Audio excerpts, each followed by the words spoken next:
तापत्रयी विनाशाय, तीन प्रयाग को विनष्ट करने की भगवान की कथा। तो श्री कृष्णाय वयम नमः, ऐसे कृष्ण को, ऐसे कृष्ण को, ऐसे भगवान को वंदन करते हैं। एक बात बताएं, ध्यान से सुनना आप।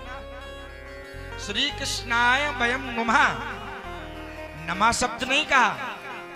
नमा कहते तो अकेले कृष्ण को प्रणाम करते, नुमा कह करके किशोरी समित को प्रणाम भगवान को किया। भगवान का नाम क्या? सच्चिदानंद रूपाय विश्वोत्पत्त्यादि हेतवे तापत्रय विनाशाय श्री कृष्णाय वयम नमः। ऐसे कृष्ण को, ऐसे भगवान को, ऐसे जगत के स्वामी को प्रणाम करते हैं। और देखो, जैसे आप बैठे हो ना, भगवान की कथा चल रही, जैसे आप बैठे हो पंडाल लगा के, ऐसे ही नेमी सारण में 88,000 ऋषि विराजमान है भैया। 88,000 ऋषि।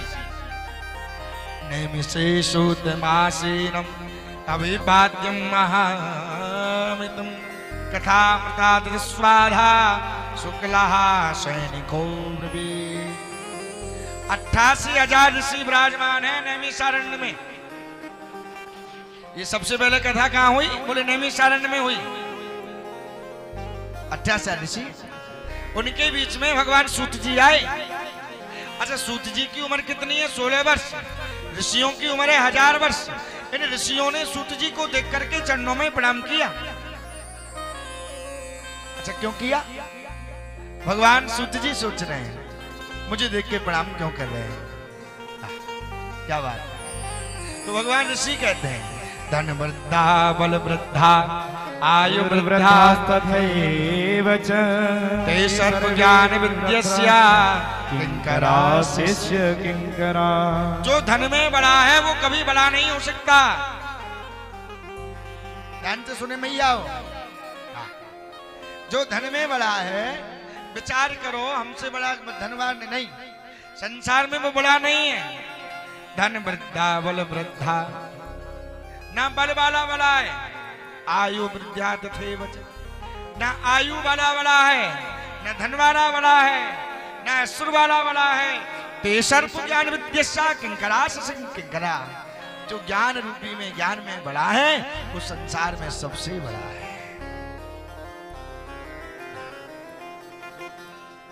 भगवान संसार में ज्ञान रूपी जिसके पास भंडार है, वो सबसे बड़ा है, संसार में सबसे बड़ा है। इसलिए ऋषियों ने प्रणाम किया, प्रभु आपके पास ज्ञान रूपी भंडार है। ज्ञान रूपी भंडार, ज्ञान रूपी जिसके पास भंडार है वो सबसे बड़ा है। इसलिए आपको देख के प्रणाम किया। हे प्रभु, कृष्ण प्राप्ति करम फास्व। ऋषियों ने सूत जी से प्रश्न किया, हे प्रभु, कृष्ण की प्राप्ति कब होगी और कैसे होगी? एक बात मैं आपको बताऊं मैया, आप मंदिर में जब जाओ, साधु के चरणों में जब जाओ, तो संसार का धन मांगना बंद कर दो और भगवान के नाम रूपी धन को मांगना प्रारंभ करो। बड़े भाग जब जानियो मिलने आवे सन। तुम्हारे घर कोई साधु आवे, तुम्हारे घर कोई ब्राह्मण आवे, तुम्हारे घर कोई भक्त आवे, तो आपको अपने भाग्य की सराहना करना चाहिए। बड़े भाग्य जब जानियो जब मिलने आवे सन।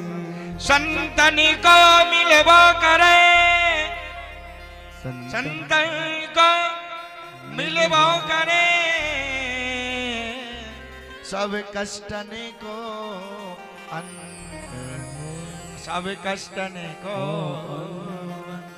साधु जब आएगा, साधु ब्राह्मण, वो अपने लिए नहीं जीता है, संसार की कामना के लिए जीता है, संसार की मंगल कामना के लिए जीता है।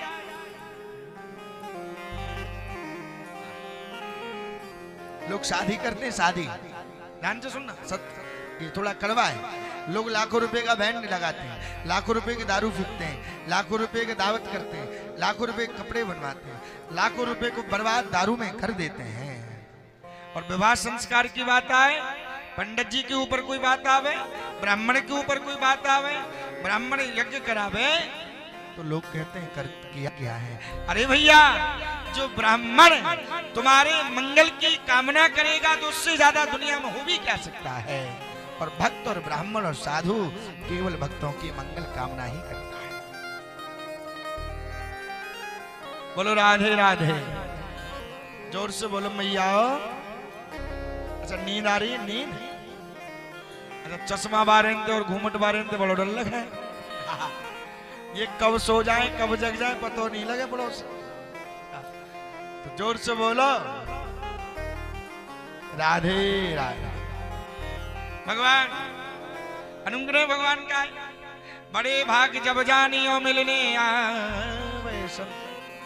भाग्य की साधना करनी चाहिए। साधु जब आवे, संत जब आवे, क्योंकतरवर फल ना खात है नदी रसी चदनीर। तरवर फल ना खात है नदी नसी चतनीर। परमार्थ के कारण साधुन धरा शरीर। परमार्थ के कारण साधु धरा शरीर। साधु ऐसा चाहिए जैसे सूप सुहाए।